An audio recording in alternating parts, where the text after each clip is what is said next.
കർത്താവെ, നിന്റെ ഉന്നതമായ നാമത്തിന് സ്വസ്ഥം ചെയ്യുന്നു. കർത്താവെ, നിന്റെ വിശുദ്ധ പൗരോഹിത്യത്തെ മഹത്വപ്പെടുത്തണമേ. 40 വർഷം അടിയൻ അങ്ങയുടെ തിരുസന്നിധിയിൽ അർപ്പിച്ച കൃപാന്റെ യുഗതിയാൽ കൃപാസ്ഥാനത്താരെ ജീവനോടെ പ്രത്യക്ഷപ്പെട്ട അമ്മയുടെ പരിശുദ്ധ അമ്മയുടെ മാധ്യസ്ഥത്തിൽ നടന്ന 10,000-കണക്കിന് ആരാധന ശക്തിയാൽ വർഷാവർഷം ഞങ്ങൾ നടത്തിയ ലക്ഷോപലക്ഷം മനുഷ്യർ പങ്കിട്ട് പ്രാർത്ഥിച്ച ജപമാല ശക്തിയുടെ അടിസ്ഥാനത്തിൽ അങ്ങയുടെ മക്കളുടെ കണ്ണുനീര് ഏറ്റെടുക്കണമേ. ഇന്നത്തെ ദിവസത്തിന് മുഴുവൻ വേദനകളെ, മുഴുവൻ ഭാരങ്ങളെ ഏറ്റെടുക്കണമേ എന്ന് പ്രാർത്ഥിക്കുന്നു. രോഗികളെ അങ്ങ് സുഖപ്പെടുത്തണേ കർത്താവേ. സുഖം പ്രാപിക്കാൻ നീ ആഗ്രഹിക്കുന്നു എന്ന് ചോദിച്ച കർത്താവേ, അങ്ങയ്ക്ക് മനസ്സുണ്ട്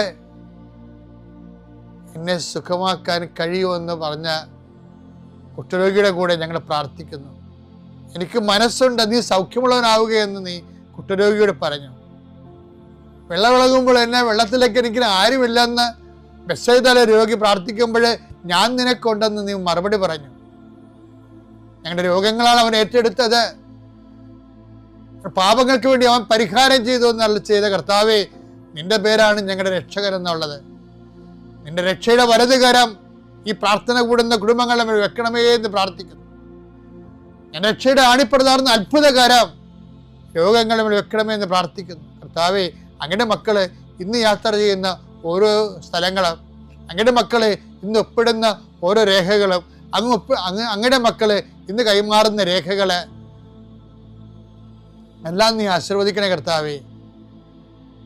ഓരോരോ വിഷയങ്ങൾക്ക് വേണ്ടി അങ്ങനെ മക്കൾ വേദനിക്കുന്ന വേദനകള്, വ്യക്തികളുടെ ഭീഷണികള്, ഓരോരോ കാര്യങ്ങള്, ടൈം ബൗണ്ടായിട്ട് നടക്കേണ്ട കാര്യങ്ങള്, രോഗബാധിതരെ, ടെസ്റ്റിന് ഓരോ കാര്യങ്ങൾ കൊടുത്തിരിക്കുന്നവരെ, ബയോപ്സി കൊടുത്തിരിക്കുന്നവരെ, പ്രഗ്നൻ്റ് ആയിട്ടുള്ള ചേച്ചിമാരെ, ആശുപത്രിയിൽ പോകുന്നവരെ, മക്കൾ ആശുപത്രിയിൽ പോകുന്നവരെ, അവർക്കെല്ലാം ശുഭോദർക്കമായ മറുപടികളും റിസൾട്ടും കിട്ടാൻ, രോഗങ്ങളൊന്നുമില്ല, കുഞ്ഞും അമ്മയും സുഖമാണെന്ന് കേൾക്കാൻ കർത്താവേ, ഞങ്ങൾ അങ്ങയുടെ ദിവസം അങ്ങയുടെ നാമത്തിൽ കൊതിച്ച് പ്രാർത്ഥിക്കുന്നു. ദൈവത്തിൻ്റെ കരുണ പ്രസാദിക്കട്ടെ, ദൈവത്തിൻ്റെ കരുണ പ്രസരിക്കട്ടെ. ഉച്ചമുതൽ ഉള്ളംകാലം വരെ കർത്താവിൻ്റെ രക്തം പടരട്ടെ. എല്ലാ കോശങ്ങളിലും പേശികളിലും കർത്താവിൻ്റെ രക്തം പടരട്ടെ. ഇന്ന് കയറുന്ന ഓഫീസുകൾ, ഇന്ന് കയറുന്ന എഴുതുന്ന പരീക്ഷകൾ, ഇന്ന് വരുന്ന റിസൾട്ടുകൾ, ഇന്ന് വരുന്ന ഇമെയിലുകൾ, ഇന്ന് വരുന്ന മറുപടികളെല്ലാം കർത്താവ് നിനക്ക് തരുന്ന അനുഗ്രഹമായി മാറട്ടെ പ്രാർത്ഥിക്കുന്നു. ദൈവത്തിലെ നീ സഞ്ചരിക്കുന്ന വഴികള്, നീ സഞ്ചരിക്കുന്ന വാഹനങ്ങള്, നീ